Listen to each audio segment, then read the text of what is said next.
Dunia yang kita jelajahi hari ini dipenuhi dengan misteri dan pengetahuan yang menunggu untuk dipecahkan.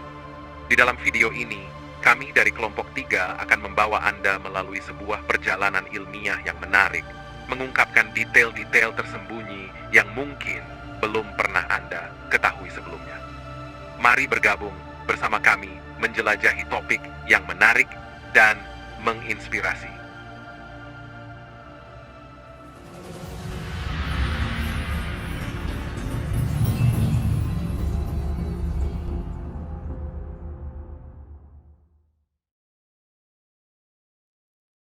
Dalam presentasi ini, kita akan membahas beberapa topik yang tidak biasa dalam pergerakan satelit, yaitu seperti berikut. Dengan mempelajari topik-topik ini, kita akan memahami lebih dalam tentang kompleksitas pergerakan satelit dan dampaknya pada penggunaan dan penentuan orbit.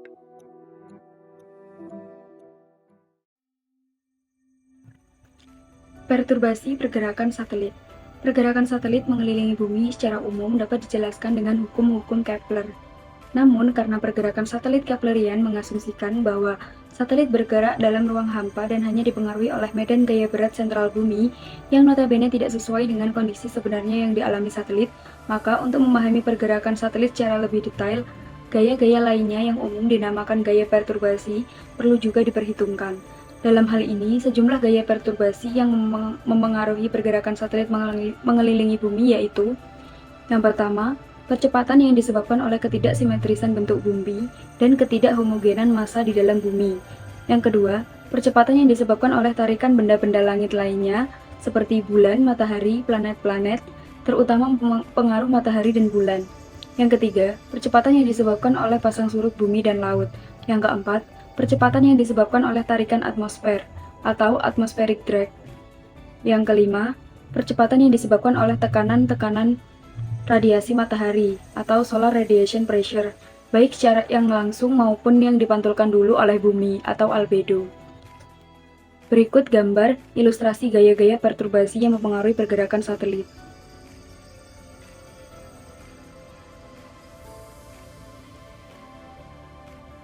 Secara matematis, orbit Keplerian adalah solusi bentuk tertutup dari persamaan gerak relatif dua benda yang biasa dipresentasikan dengan persamaan diferensial, yang melibatkan vektor percepatan atau r/2 dan vektor posisi satelit atau r. r/2 atau vektor percepatan sama dengan minus gm per r⁻³ dikali r. Persamaan tersebut didasarkan pada asumsi bahwa hanya ada dua benda, dalam hal ini bumi dan satelit, dan bahwa medan gaya berat simetris bola adalah satu-satunya sumber interaksi di antara mereka. Efek apa saja yang menyebabkan gerakan satelit yang menyimpang dari lintasan Keplerian dikenal sebagai perturbasi atau gangguan. Sedangkan persamaan pergerakan satelit yang sebenarnya dipengaruhi oleh gaya perturbasi adalah vektor percepatan sama dengan minus gm per r⁻³ dikali r ditambah ps, di mana ps adalah vektor percepatan perturbasi total yang mempengaruhi pergerakan satelit yang terdiri atas sejumlah percepatan perturbasi yang telah disebutkan di atas.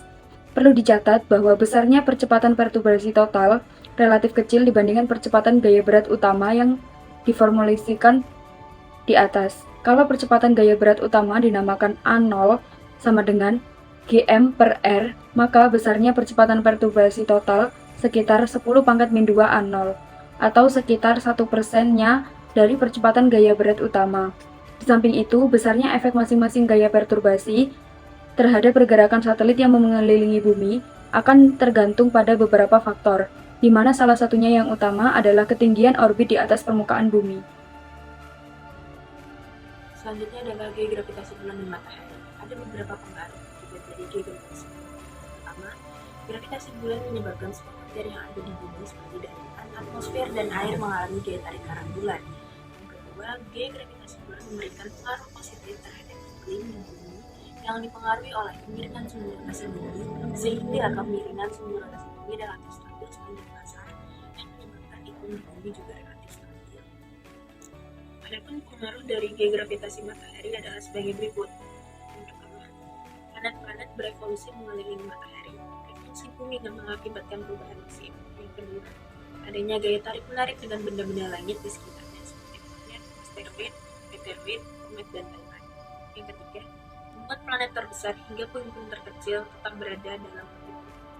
Dalam hal ini, efek gaya gravitasi bumi terhadap pergerakan satelit lebih besar dibandingkan dengan gaya gravitasi matahari karena pengaruh jarak terhadap satelit. Oleh karena itu, dapat diformulasikan rumus sebagai berikut.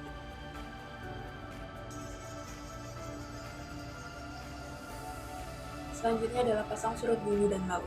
Gaya gravitasi bumi dan matahari menyebabkan adanya fenomena pasang surut bumi yang menyebabkan perubahan pada potensial gravitasi bumi yang selanjutnya akan berpengaruh pada pergerakan satelit yang mengelilingi bumi.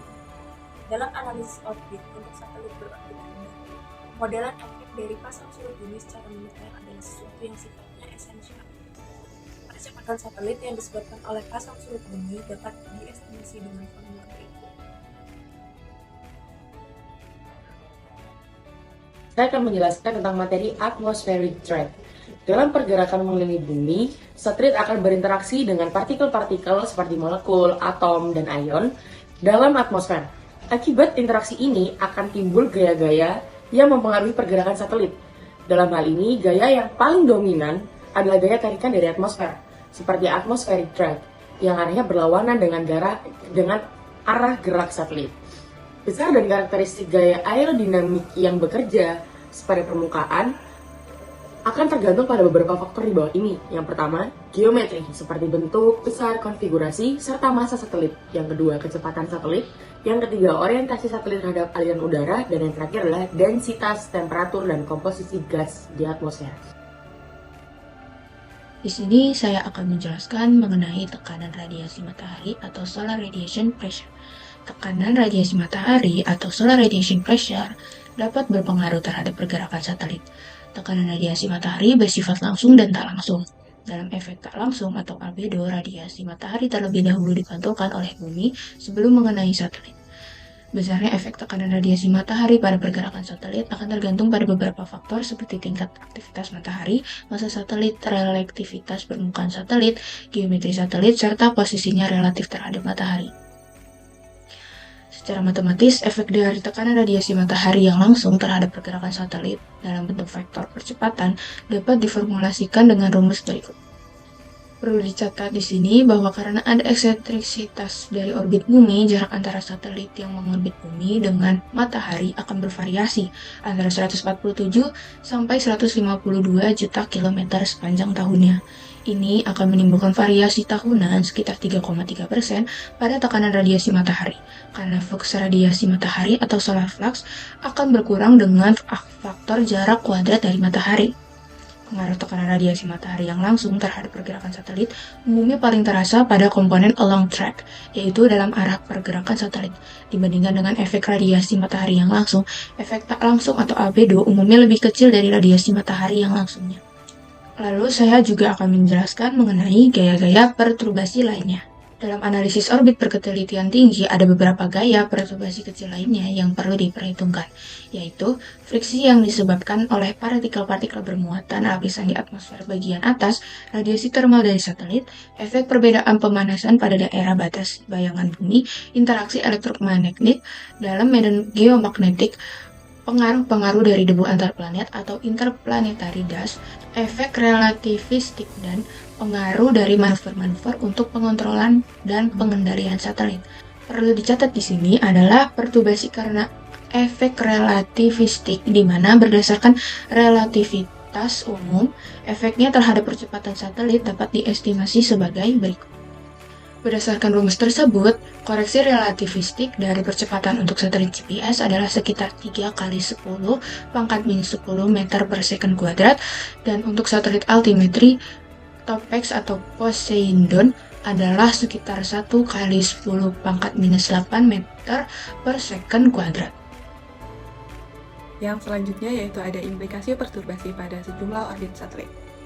Nah, untuk memberikan gambaran tentang pengaruh dari masing-masing gaya perturbasi yang dijelaskan sebelumnya, berikut adalah gambar contoh besarnya efek dari gaya-gaya perturbasi terhadap fungsi dari ketinggian orbit.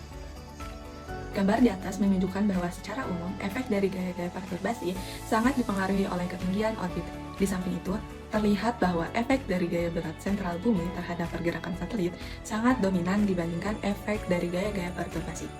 Pada gambar ini, ditunjukkan juga pengaruh gaya perturbasi pada sejumlah orbit seperti satelit GNSS yang berketinggian sekitar 9.000 sampai 23.000 km di atas permukaan bumi. Pada gambar di atas, koefisien IJ menjelaskan medan gaya berat non-bola bumi dalam bentuk fungsi harmonik bola, di mana masing-masing CIJ mewakili suatu bentuk moda tertentu. Dalam hal ini, J2,0 adalah koefisien harmonik zona kedua yang sering disebut juga dengan J2, yang mewakili ketidaksimetrisan bentuk bumi karena adanya tonjolan di ekuator atau equatorial wheel. Dalam hal ini, ketidaksimetrisan bumi merupakan gaya perturbasi dominan untuk satelit berorbit rendah atau LEO dan menengah atau MEO yang menyebabkan orbit satelit berpresisi seperti yang sudah dijelaskan sebelumnya. Untuk orbit geosinkronus atau GSO, efek gaya gravitasi matahari dan bulan menjadi serupa besarnya dengan efek ketidaksimetrisan bumi, dan kesemuanya menjadi sangat penting. Dari gambar di atas juga terlihat bahwa secara umum satelit LEO yang notabene lebih dekat ke bumi akan lebih dipengaruhi oleh medan gaya berat bumi, berorde tinggi, dan atmospheric drag. Untuk orbit MEO, di mana konstelasi satelit GNSS berada, gaya perturbasi yang dominan adalah ketidaksimetrisan bumi dengan gaya gravitasi bulan dan matahari yang cukup signifikan. Contoh besarnya efek perturbasi pada satelit GPS yang punya ketinggian orbit sekitar 20.350 km ditunjukkan pada tabel berikut.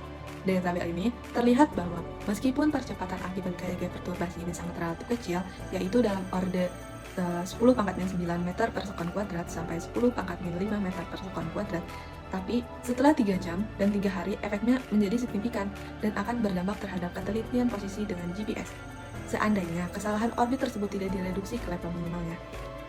Selanjutnya yaitu menunjukkan contoh lain dari efek perturbasi pada orbit satelit GPS dan juga Galileo setelah 2 periode orbit masing-masing. Perlu dicatat bahwa di sini satelit Galileo mempunyai ketinggian orbit sekitar 23.200 km, yaitu sekitar 3.000 km lebih tinggi dari orbit GPS. Dari tabel ini, terlihat bahwa untuk satelit-satelit GPS dan Galileo, gaya perturbasi yang dominan adalah ketidaksimetrisan bumi dengan gaya gravitasi bumi dan matahari yang cukup signifikan.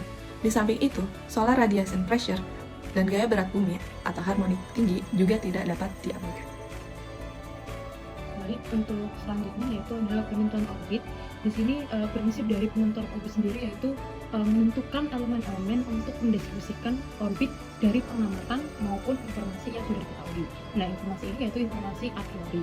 Nah, terus ada 2 tahapan kategori penentuan orbit juga. Yang pertama ada penentuan orbit awal atau initial orbit determination.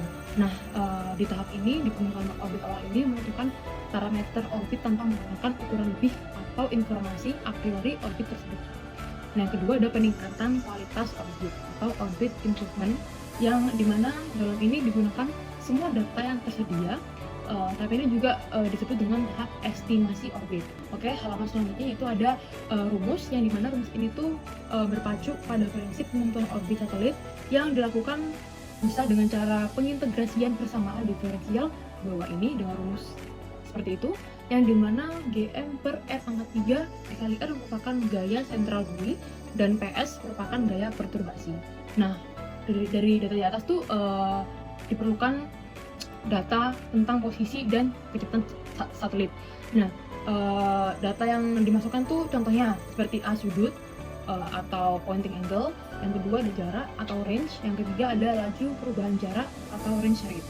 Nah, untuk penentuan koordinat sendiri, koordinat satelit itu dari epoch ke epoch bisa dilakukan secara geometrik atau dilakukan pengamatan jarak ke satelit dari beberapa titik di permukaan bumi yang sudah diketahui koordinatnya. Terima kasih. Seperti yang kita ketahui bersama bahwa selama ini bentuk bumi tidak bulat sempurna tetapi lebih menyerupai ke elipsoid, di mana sumbu ekuatornya itu lebih panjang daripada sumbu pada kutubnya. Ketidaksimetrisan bentuk bumi ini menyebabkan adanya tonjolan di ekuator yang merupakan gaya perturbasi yang paling dominan dan paling besar efeknya terhadap pergerakan satelit berorbit rendah yang mengelilingi bumi. Efek yang kadang kita namakan efek J-term ini akan menyebabkan orbit satelit berpresisi atau berputar terhadap sumbu rotasi bumi dan juga tertarik ke arah ekuator seperti yang ada pada ilustrasi pada PPT. Selain itu, dari gambar di samping terlihat bahwa presesi orbit dapat menyebabkan pergerakan titik nodal ke arah barat untuk orbit prograde dan ke arah timur untuk orbit retrograde. Dalam hal ini akan terjadi perubahan nilai asensio rekta dari titik nodal dengan waktu. Di samping itu, tertariknya orbit ke arah ekuator juga akan menyebabkan terrotasinya titik perigee dalam orbit. Dengan kata lain, nilai argumen of perigee akan berubah dengan waktu. Secara matematis, efek ketidaksimetrisan ini dapat kita formulakan pada rumus seperti pada PPT tersebut. Selanjutnya, dari persamaan yang sudah kita lihat tadi, terlihat bahwa makin rendah titik tinggi orbit, maka akan makin besar nilai pergerakan titik nodal dan titik rotasi titik perigee. Atau dengan kata lain, efek ketidaksimetrisan bumi akan lebih besar. Dan sebaliknya, begitu juga semakin bidang orbit mendekati bidang ekuator, atau dengan kata lain semakin kecil inklinasi dari orbit, maka pergeseran titik nodal dan rotasi titik perigee juga akan semakin besar. Karakteristik tersebut dicontohkan pada tabel yang sudah saya sajikan, menunjukkan efek dari perturbasi J2 pada presisi sekular titik naik dan perigee dari satelit GNSS. Itu, terima kasih. Bagaimana? Menarik bukan? Terima kasih atas perhatiannya kami dari kelompok 3, yang terdiri dari 7 anggota yang berdedikasi.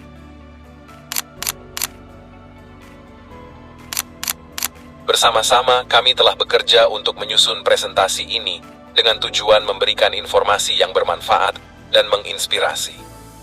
Sampai jumpa di kesempatan berikutnya.